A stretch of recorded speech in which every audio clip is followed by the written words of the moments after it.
Bom dia, igreja.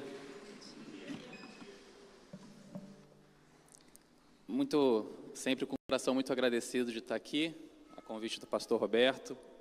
A gente está nessa série que fala sobre contracultura, vivendo com Deus na cidade dos homens. Essa, se eu não me engano, é a terceira ou quarta pregação, desculpa. E eu queria convidar você a abrir a sua Bíblia lá em Jeremias. Nós vamos ler um texto bem curtinho, um versículo só. Jeremias 45, versículo 5.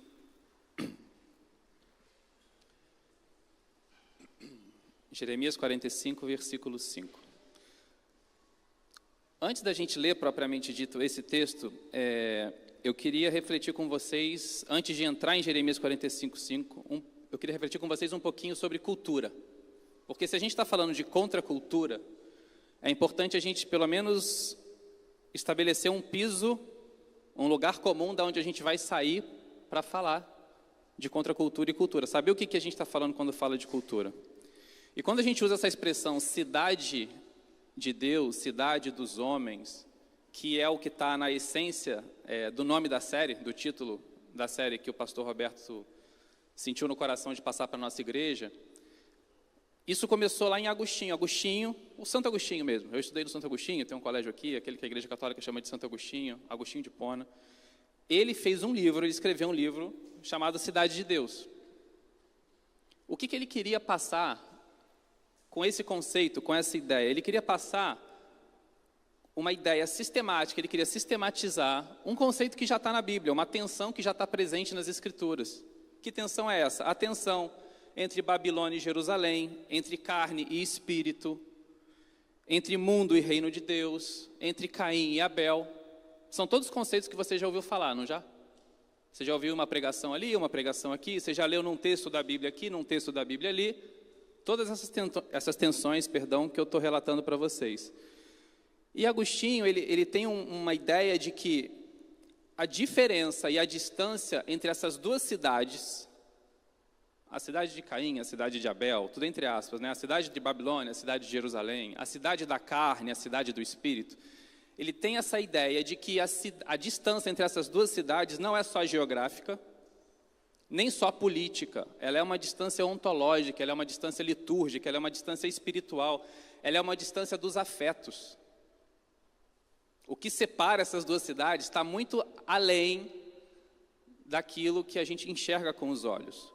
Por quê? Porque ele diz que cada cidade dessas nasce de um amor dominante.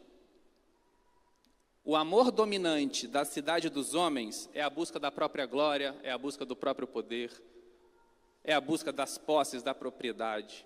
E o amor dominante da cidade de Deus é a graça, é a misericórdia, é a glória de Deus, é a humildade, é a esperança eterna. Então a cidade de Deus, ela tenta reorganizar esses afetos, ela tenta reorganizar o nosso amor dominante para que Deus seja o centro.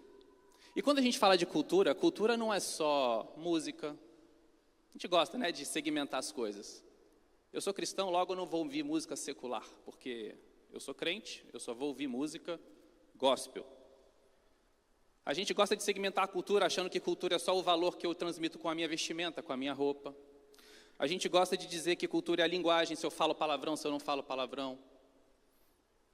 O meu comportamento. Mas cultura está muito além disso.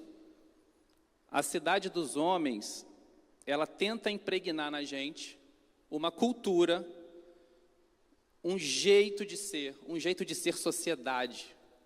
E a gente, sem perceber, meio que por osmose, a gente vai aprendendo desde novinho a cultura da cidade dos homens. A cidade dos homens vai tentando ensinar para a gente o que a gente deve gostar, o que a gente deve amar, o que a gente deve desejar. Onde que eu devo dar atenção, para onde eu devo dar atenção, o que eu acho normal, o que eu acho bonito, o que eu acho belo, o que eu devo temer, o que eu devo perseguir na minha vida como sonho. A gente desde pequenininho vai nascendo com vai crescendo com essas coisas, e esses valores vão sendo embutidos na gente. É uma escola, uma faculdade invisível de valores, é uma liturgia silenciosa que vai entrando no nosso coração. E se a gente não para um dia e fala assim, peraí,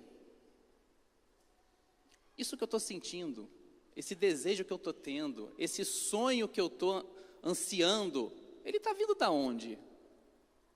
Que amor dominante está direcionando esse meu afeto? Então, toda cultura, ela carrega um pseudo-evangelho. O que eu estou querendo dizer com isso? Estou querendo dizer com isso que toda cultura tenta orientar os nossos desejos, e quando orienta os nossos desejos, ela tenta construir em nós um caminho próprio de salvação, sem Deus.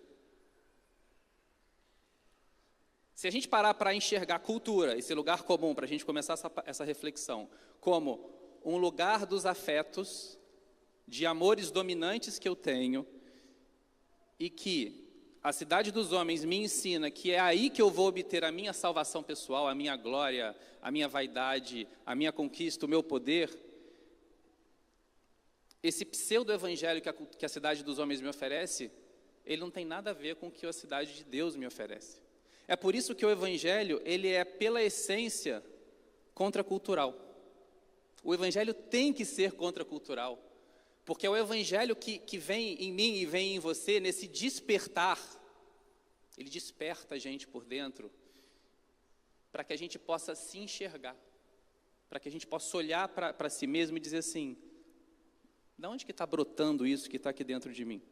Então, quando a gente está falando de cultura, eu não queria que você, porque é uma tentação nossa, que você falasse assim, bom, hoje a reflexão na igreja, na Plena Rio, é sobre cultura. Logo estamos falando de valores morais, logo estamos falando de cultura um pouco legalista, estamos falando de família, estamos falando de sexo, estamos falando de dinheiro, estamos falando de bandeiras. Eu não queria que você tivesse isso na sua mente hoje.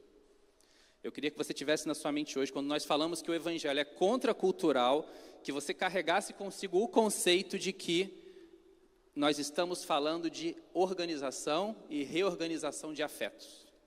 E todos nós temos, independente da bandeira que a gente levanta, da bandeira que a gente acredita que acerta, independente da bandeira que a gente acredita que a ideologia A, B ou C defende, que tem a ver ou não com o evangelho, porque o evangelho está para além das ideologias. Toda ideologia ela tem elementos que carregam aspectos da cultura, dos afetos, dos amores dominantes e, obviamente, alguns aspectos dessa cultura dominante, dessa ideologia vão conversar com Jesus, vão conversar com o Evangelho. Outros, obviamente, não. É por isso que quando a gente está em ano eleitoral, eu prometi para mim que eu não ia falar de eleição, mas hoje eu estou falando. A gente está em ano eleitoral. Já está começando essa coisa doida da igreja. E me perdoem dizer coisa doida da igreja, mas é coisa doida da igreja. Porque uns levantam uma bandeira de um lado, outros levantam uma bandeira de outro, e ninguém senta para conversar e fala assim, o que Jesus pensa sobre essa bandeira e sobre aquela outra bandeira? E aí, meus irmãos, esse é o nosso desafio. Eu não queria que você pensasse em bandeiras hoje. Tá, aqui eu paro de falar de eleição. O evangelho é inevitavelmente contracultural. E o reino de Deus, a cidade de Deus, ele vem confrontar e reorientar os nossos desejos desordenados. Eu e você, a gente não é tentado por nada que a gente não deseja. Pode parecer óbvio isso, mas é um óbvio bom de lembrar. Nós só somos tentados por aquilo que desejamos. Se eu não desejo, eu não sou tentado. A tentação, ela não cria o ídolo dentro da gente. Na verdade, ela chama o nosso ídolo pelo nome. Ela fala assim, olha, você está sendo tentado por isso aqui, porque você tem um ídolo no seu coração e você está desejando isso aqui. E é isso que o Evangelho vem revelar para a gente, olha, tem um amor desordenado aqui. Isso que você chama de glória, de sucesso, de felicidade, de conquista, de meritocracia, de você subiu na vida, de você conseguiu, você alcançou, isso tem um nome, isso é um ídolo. E isso pode estar sendo um pseudo-evangelho na sua vida para que você destrone Deus do seu coração e entronize esse ídolo no lugar de Deus. E o desejo, ele tem uma coisa nefasta com a gente, que ele nos humilha.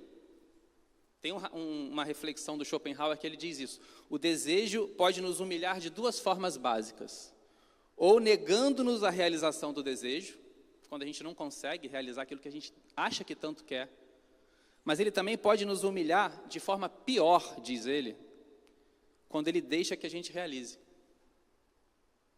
Por quê? Por que que a gente é humilhado?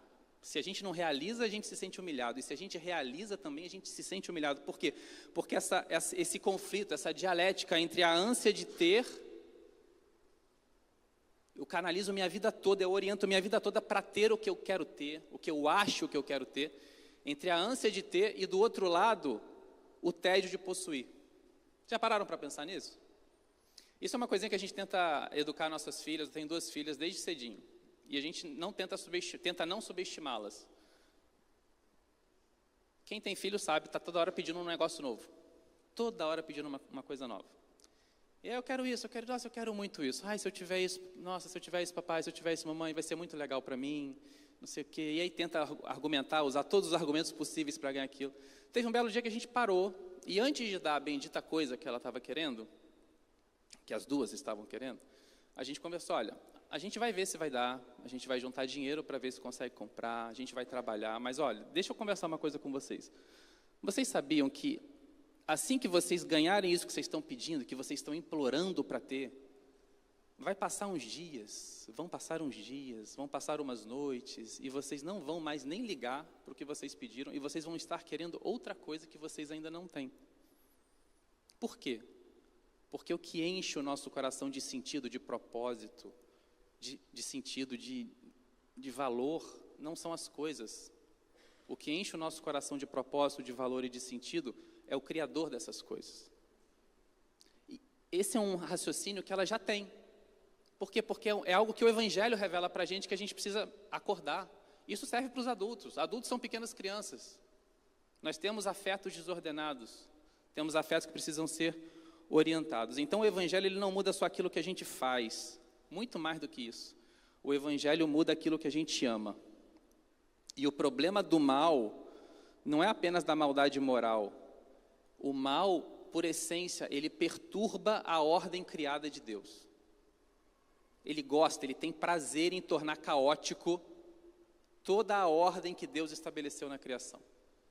Então você quer identificar uma cultura da cidade dos homens, perversa, que orienta afetos de forma invisível, numa liturgia silenciosa? Faça essa pequena pergunta.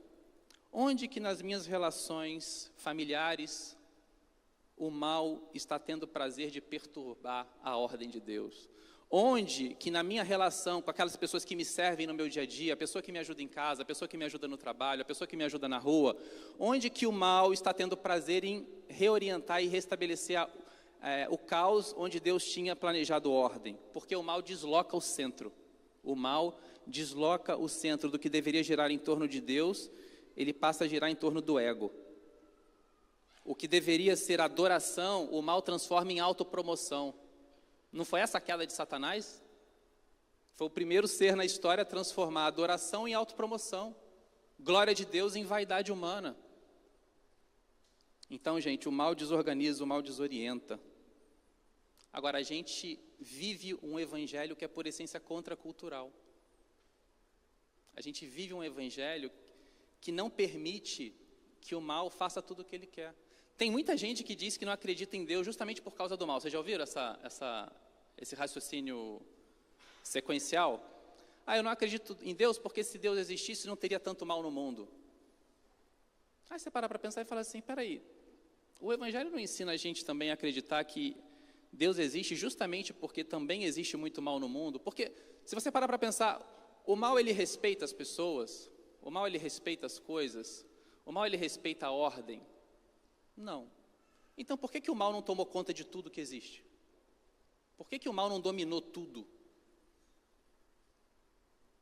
Porque a gente crê que existe alguém, uma pessoa, Jesus Cristo de Nazaré, que fez assim, basta, tem um limite para o mal, que resiste ao poder desse mal de tornar tudo caótico. Não é porque o ser humano, se você perguntar para o ChatGPT, em tempos de inteligência artificial, porque se o mal não respeita nada nem ninguém, por que o mal não domina tudo que tem e o mal não é a única realidade que existe, o ChatGPT vai te dizer assim, eu fiz esse teste no ChatGPT e no Gemini, ele vai dizer assim, porque as organizações humanas, as instituições, se unem e juntam forças para combater desigualdade. Eu falei, meu irmão, não é isso. O ChatGPT não recebeu a revelação de Deus. É porque existe alguém que disse basta e que não permite que as portas do inferno prevaleçam contra a igreja. Com base nisso, eu queria que a gente abrisse, mais uma vez, agora sim, o texto de Jeremias 45:5. Eu vou ler. Isso é Deus dizendo para Baruque, tá? A gente vai ver isso ao longo da exposição do texto. E você, está buscando coisas grandiosas para você? Não as busque, pois trarei desgraça sobre todo este povo, declara o Senhor. Mas aonde quer que você vá, eu deixarei que escape com vida. Vou voltar para a primeira pergunta. E você? Está buscando coisas grandiosas para você? Não as busque, pois trarei desgraça sobre todo este povo, declara o Senhor. Mas aonde quer que você vá, eu deixarei que escape com vida. Palavras duras, né? Firmes, difíceis de ouvir. Difíceis de ouvir de um ser humano, quanto mais de Deus. O texto aqui está num período histórico de mais ou menos 600 a.C. O rei dessa época era o rei Joaquim. Jeremias 4:1, quando fala que Jeremias pregou e profetizou no ano do rei de Joaquim, no 4º ano, ele passa um contexto de Jerusalém que tem muito a ver com o que o pastor Roberto aqui falou no momento de louvor. Ele disse que a gente corre o sério risco dos nossos lábios adorarem a Deus e o nosso coração, o nosso centro volitivo, o nosso centro das nossas vontades, das nossas emoções e dos nossos afetos estarem distantes de Deus. Então a gente é capaz de falar algo com a boca e o coração está fazendo outra coisa. Jerusalém estava exatamente assim. Jerusalém estava de pé fisicamente, mas espiritualmente ela estava em ruínas. A cidade já estava morta espiritualmente. O templo ainda funcionava, as pessoas continuavam indo ao mercado fazer compras, continuavam criando suas coisas em casa, trocando. A cidade ainda parecia normal, mas espiritualmente a cidade já estava morta, porque era uma cidade idolátrica, que tinha abandonado Deus, trocado por Baal e outros deuses. Era uma cidade corrupta, a corrupção tinha se alastrado na sociedade, era uma sociedade injusta, que vendia justiça, que maltratava os pobres, explorava os pobres. E Jeremias, ele já vinha profetizando há mais ou menos uns 20 anos para essa cidade. E ele dizia assim, olha, Jerusalém, capital de Judá, abra os seus olhos, vocês estão construindo casa sobre um alicerce rachado, vocês estão construindo casa sem fundamento. E depois desses 20, 21 anos, Jeremias ainda ia pregar por mais uns 19, 20 anos, ele pregou todo mais ou menos uns 40 anos, até Jerusalém ser invadida lá em 586 a.C. Então a gente está falando aqui no momento que a gente ainda está em 605 a.C. E vem essa palavra de Deus a esse homem. É exatamente nesse momento, em 605 a.C., que vem a palavra de Deus a Baruque. Ele encontra Baruque e diz assim, por meio de Jeremias, e diz, Baruque, o que você está buscando? Você está muito preocupado consigo mesmo, eu estou percebendo isso. Mas não busque coisas grandes para você. Não busque, essa cidade vai ser arrasada. Essa cidade está longe de mim, essa cidade está se autodestruindo. Mas aonde você quer que vá, aonde quer que você vá, me perdoa, eu vou deixar que você escape com vida. O que a gente pode tirar para a gente de aplicação desse texto? Sob a ótica da contracultura do Evangelho. Primeira reflexão que eu peguei para a gente fazer junto, é que estar perto de Deus e das coisas de Deus não é o mesmo que estar rendido ao Deus dessas coisas. Por que eu estou falando isso como primeira reflexão desse nosso momento aqui hoje? Porque Baruque era um escriba.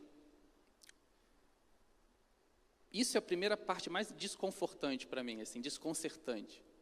Porque quando a gente vê Deus aplicando uma palavra de juízo, de correção, de reorientação dos afetos para um rei perverso, para um idólatra, para alguém que fez o mal, a gente até fica feliz, não fica?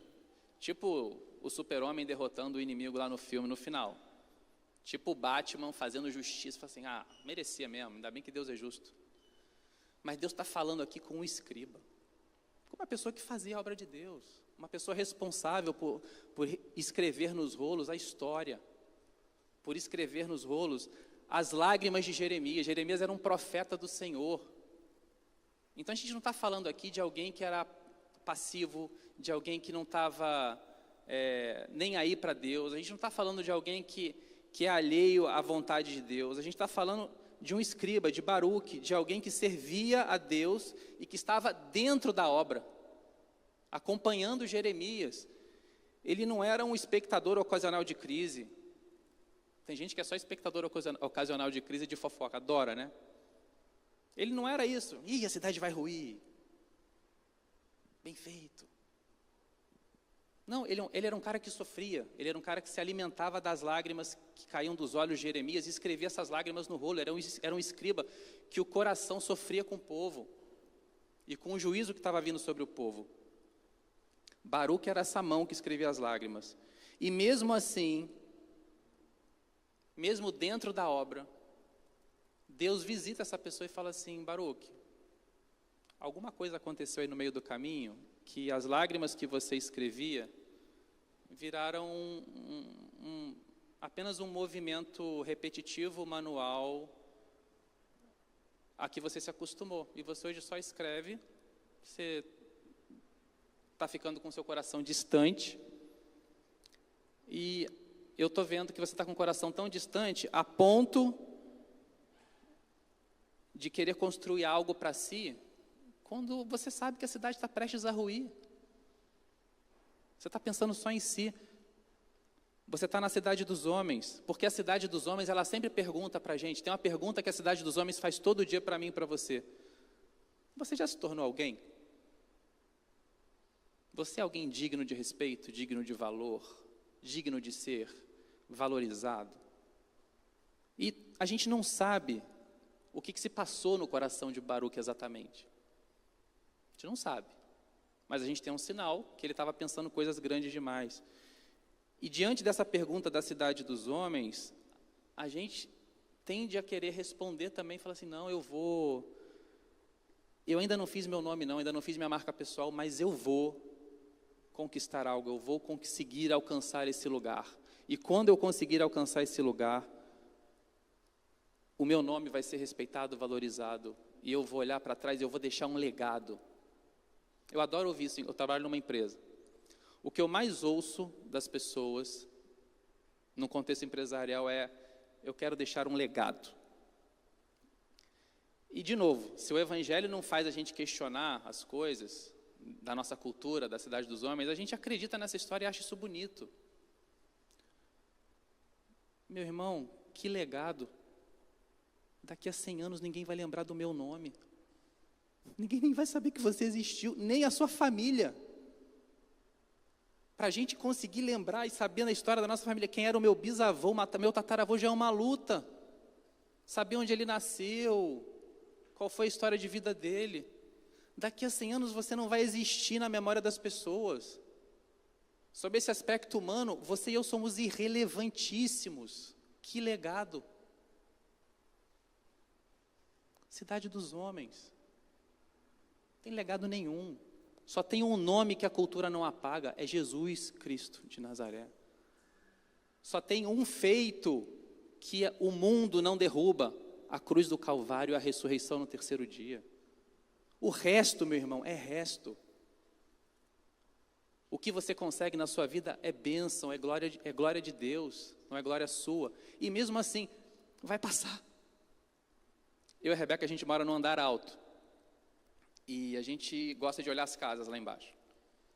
E tem uma casa que o cara gostava muito de jogar tênis, só pode ser, porque ele tem um terreno de 1.000 metros quadrados. Ele construiu imagina que o terreno é isso aqui, tá? Ele construiu a casa dele aqui, e aqui ele fez uma quadra de tênis gigante. Aí todo dia estava o cara lá jogando tênis, todo dia o cara jogando tênis, todo dia o cara jogando tênis. Falei assim, nosso cara está aproveitando a vida, né? provavelmente alcançou um lugar na vida, falou, agora eu vou ter uma quadra de tênis, não vou precisar mais ir para clube, eu tenho um tênis em casa. Aí essa casa foi posta à venda tem 1 ano. A gente falou, putz, essa casa foi posta à venda, não sei o quê. Tá a placa lá.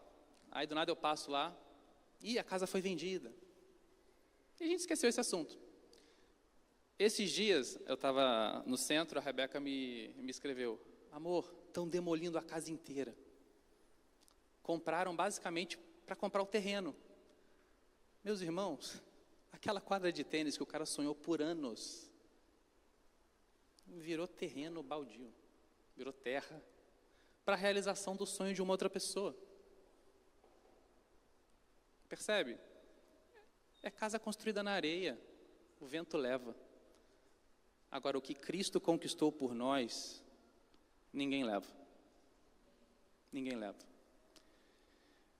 Com base nisso, sempre que Deus identifica uma busca por grandeza pessoal dentro do nosso coração, Ele quer tratar a gente. E essa é a aplicação da primeira reflexão. Para que você está dedicando a sua vida? Para que você está dedicando o seu coração? Você está perguntando no seu coração e eu no meu, o que eu vou ganhar com isso? Isso pode ser aqui dentro do reino de Deus, pode ser dentro da obra. Eu posso estar aqui falando com vocês e no meu coração está sendo alimentado assim, eu vou falar lá na igreja hoje, o que eu vou ganhar com isso? Vou ganhar elogios? Vou ganhar, quem sabe, talvez um dia, um lugar na igreja para eu trabalhar na igreja? Ou você pode estar ajudando qualquer pessoa na rua, você pode estar, o que eu vou ganhar com isso? Será que alguém me viu? Será que eu quero chegar e contar para alguém que eu fiz uma boa obra? Se essa pergunta brota no meu e no seu coração, o que eu vou ganhar com isso? Alguma coisa tem muito errada dentro da gente. Porque o Cristo que morreu na cruz e ressuscitou no 3º dia, Ele ensinou que se a gente quer ganhar a nossa vida, a gente tem que aprender a perder a nossa vida e não a ganhar. Difícil isso, né?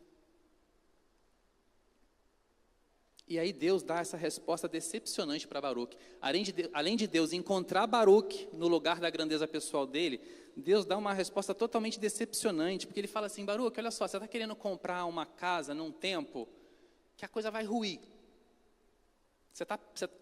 Eu estou preocupado com a cidade, com o coração do povo, e você está pensando em crescer conquistas pessoais para você, em ter coisas grandes para você. Mas, Baruque, eu vou te dizer uma coisa, este não é um tempo de você construir sua carreira, este não é um tempo de você pensar o que você vai ganhar com isso, este não é um tempo de você buscar grandeza, porque eu estou abalando, eu estou julgando uma nação inteira. Até isso é belo em Deus, né? Porque Ele está abalando e está julgando uma nação inteira, mas Ele se preocupa em visitar uma pessoa, para tratar o coração dessa pessoa. De outra forma, a gente pode ler assim, busque me engrandecer em tudo que eu fizer, por meio de você. Em vez de buscar coisas grandes, busque engrandecer o Deus que é grande em todas as coisas que você fizer. Sejam as pequenas, sejam as grandes coisas. Porque, meu irmão, as coisas que a gente valoriza e a gente às vezes acha grandes, são pequenas aos olhos de Deus. E as coisas que a gente julga pequenas e ínfimas e insignificantes, aos olhos de Deus, muitas vezes são grandes, são valorosas. É por isso que essa dinâmica do que eu valorizo na cidade dos homens nunca vai corresponder exatamente ao que Deus valoriza na cidade dele, porque são outros valores. Deus não está proibindo aqui e dizendo que o problema é você construir, é você sonhar. Não é isso. O que Deus está tratando aqui é o seguinte, você não tem problema nenhum em olhar para uma escada grande e olhar, eu quero chegar naquele último degrau. O problema aqui é, Baruque, Fernando, ele está tratando a nossa ambição, ele está tratando a reordenação dos nossos afetos, dos nossos amores, e podem ser os desejos, a gente sempre fala isso aqui, podem ser os desejos mais legítimos, mais justos. Não se trata disso, se trata de desejos desordenados dentro da gente. Se a gente está buscando significado, segurança e identidade em Deus ou nas coisas que Deus criou. Quando a gente é pai e mãe, a gente sente isso muito perto, né? Muito forte. Existe uma tentação muito grande da gente colocar todo o nosso afeto no nosso filho e transformar o nosso filho na nossa razão de existir. Quem já é pai e mãe aqui, quem já passou por essa bênção e por essa transformação pessoal, porque exige muito da gente, sabe que apesar de tudo que acontece, você olha para aquela criatura e fala assim, isso aqui saiu de mim? Isso aqui saiu de um relacionamento de amor? O que dá vida para isso aqui? Está crescendo, está se desenvolvendo, está ficando inteligente, está fazendo pergunta que eu não sei responder. Você olha para um filho, você fala assim, cara, o que é isso? É obra de Deus. E aí você vê aquela criatura e fala assim, ela não é merecedora de todo o meu amor, ela é merecedora da minha vida. Eu vou me dedicar para essa pessoa se transformar em quem Deus quer que ela se transforme. Até uma coisa boa como essa pode reorganizar e desorientar os meus afetos.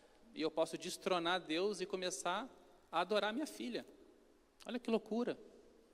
Esse é o nosso coração, gente. Esse é o nosso coração. E aí o que vai acontecer? Quando minha filha casar, minhas filhas casarem, tiverem as famílias delas, eu vou perder a minha identidade? Eu vou perder o valor?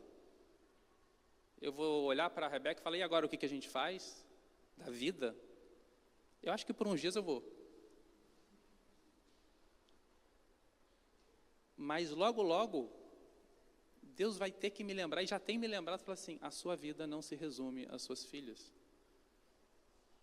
A sua vida existia antes, existiu durante, e vai continuar existindo depois. Transforme as suas filhas para elas navegarem em mares abertos, sem você. Eduque as suas filhas para que elas consigam fazer isso.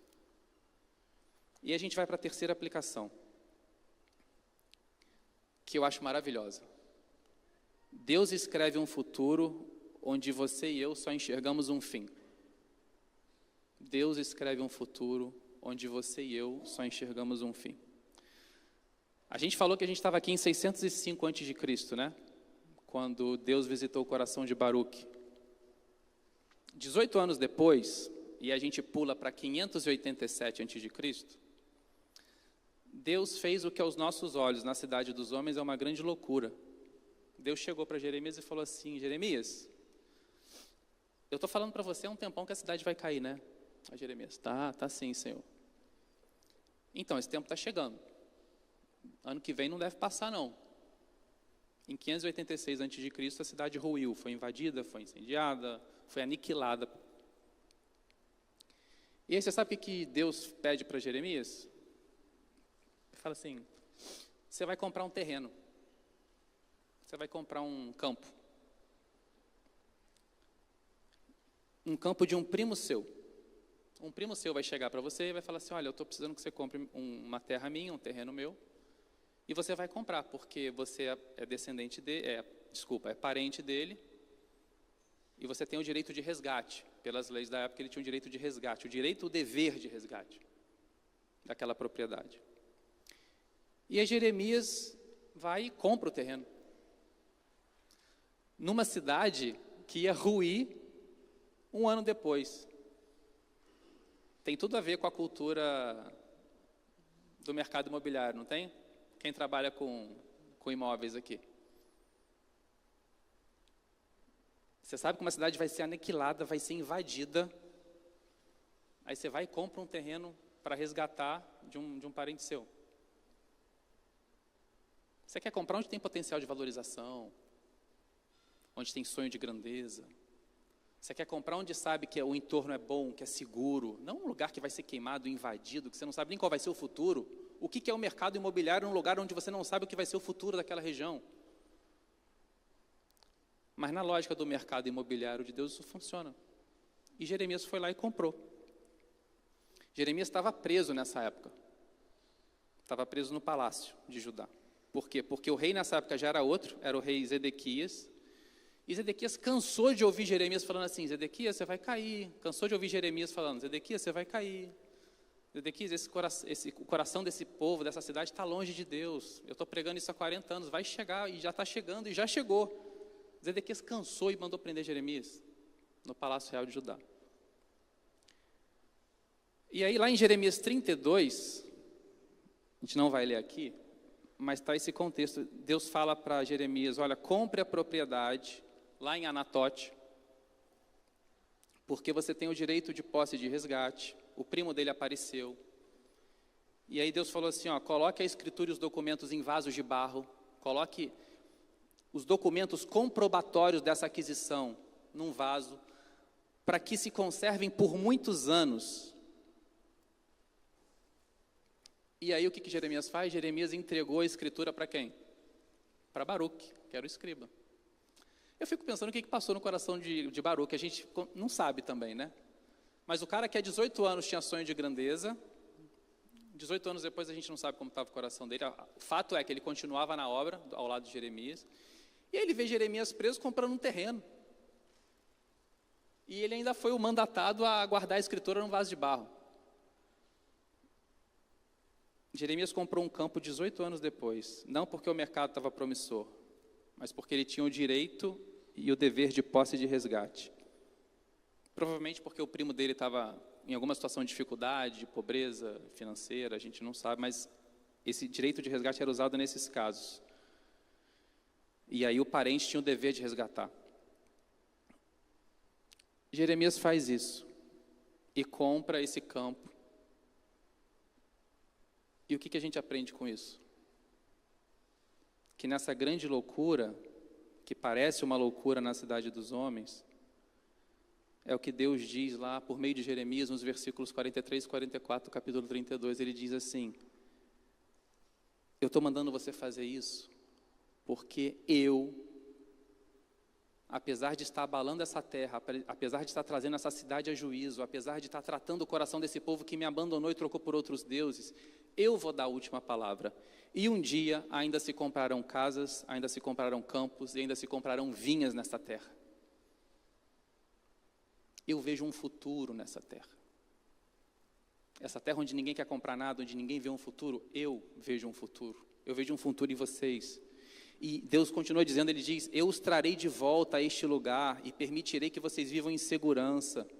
Eu darei a vocês um só pensamento, vocês serão o meu povo e eu serei o seu Deus. Eu farei com vocês uma aliança permanente e eu vou plantar vocês firmemente nessa terra. O que Jeremias estava fazendo ali? Estava fazendo um sinal profético de algo que Deus faria com aquele povo que ele escolheu, com aquela cidade e comigo e com você. Onde a gente não vê um futuro, Deus escreve um futuro.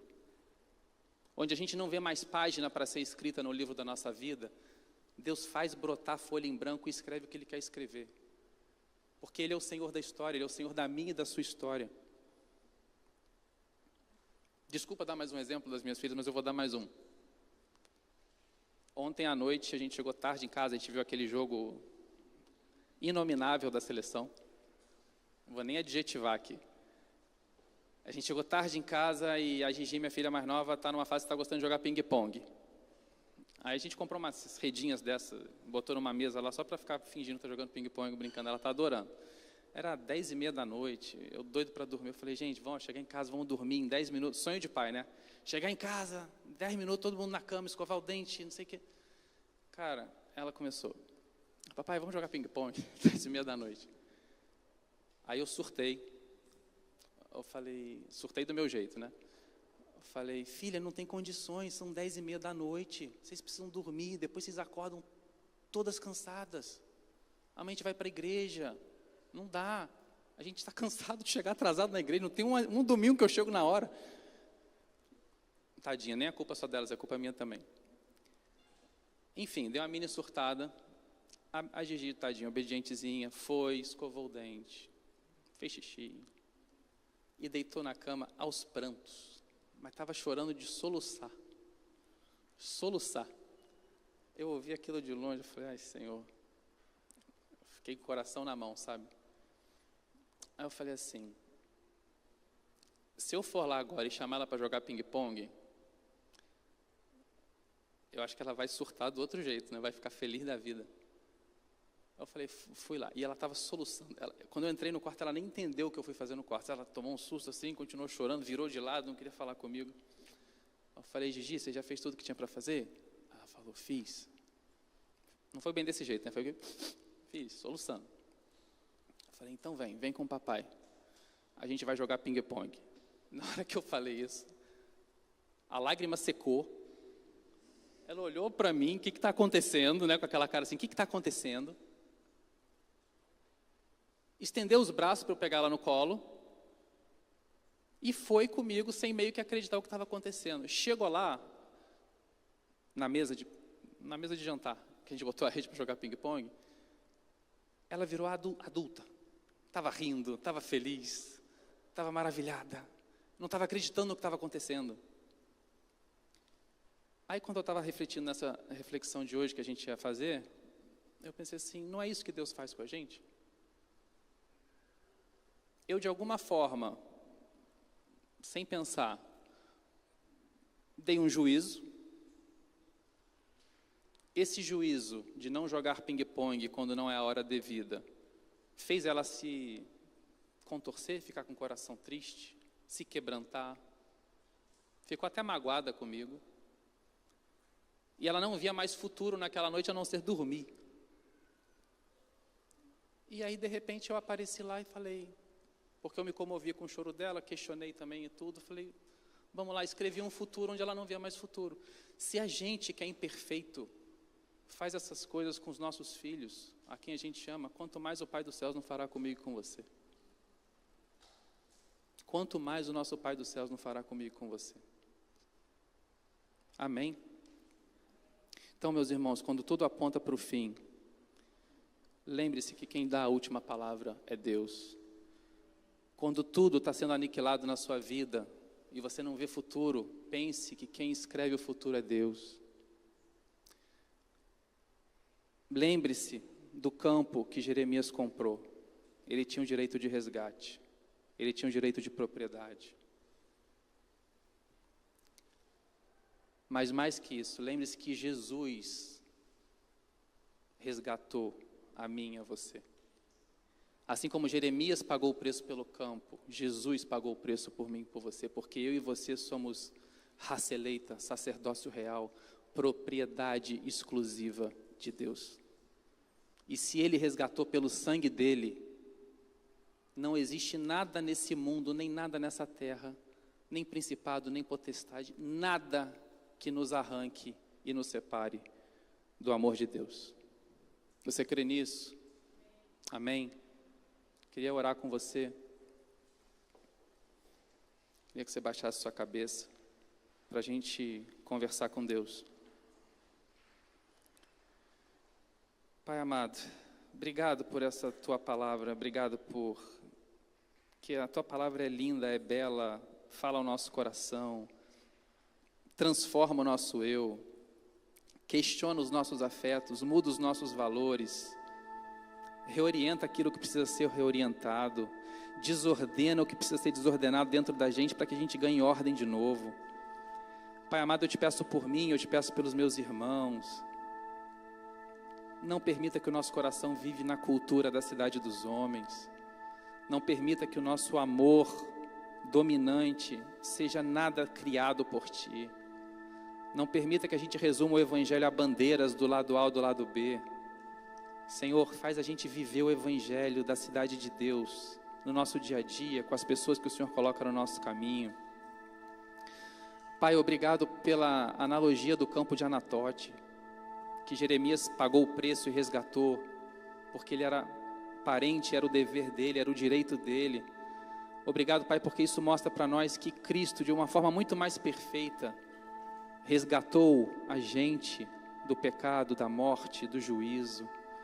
Obrigado, Pai, porque a gente também estava perdido, a gente também não tinha futuro, e o Senhor veio e em Jesus nos salvou de nós mesmos, nos resgatou da perdição, nos tirou do exílio, nos trouxe de volta para casa. E obrigado, Pai, porque você não abandona aquilo que você decidiu amar. E você decidiu amar a gente. Você decidiu me amar, você decidiu amar cada um dos meus irmãos. Obrigado porque Jesus, o nosso irmão mais velho, Pai, o teu filho único, veio nos resgatar e pagar o preço do campo que estava perdido, do coração que estava desorientado, da vida que não via mais sentido em viver. Obrigado, Pai, porque assim como a cruz parecia o fim, e assim como Jerusalém naquela época também parecia que seria o fim, o Senhor no terceiro dia vem e faz novas todas as coisas, o Senhor enxuga a lágrima dos nossos olhos, e o Senhor, como um ato profético, faz a gente crer que um dia não haverá mais lágrima, nem tristeza, nem dor, porque as primeiras coisas já vão ter passado, e a gente vai estar contigo. Ajuda o meu coração e o coração dos meus irmãos a não se prender a nada dessa terra. Ajuda o meu coração e dos meus irmãos a não fazer da missão um meio para a gente atingir os fins que a gente quer. E principalmente, Senhor, transforma o meu coração e o coração dos meus irmãos, para a gente não passar a vida de forma leviana, e para a gente não dedicar o nosso coração aos ídolos dessa terra. Faz a gente se lembrar que o Senhor não abandona aquilo que o Senhor decidiu amar, e que a gente é amado por Ti. Em nome de Jesus, cuida dos nossos sonhos, cuida dos nossos afetos, e ajuda a gente a viver na cidade de Deus, para a honra e glória do Seu nome. Amém.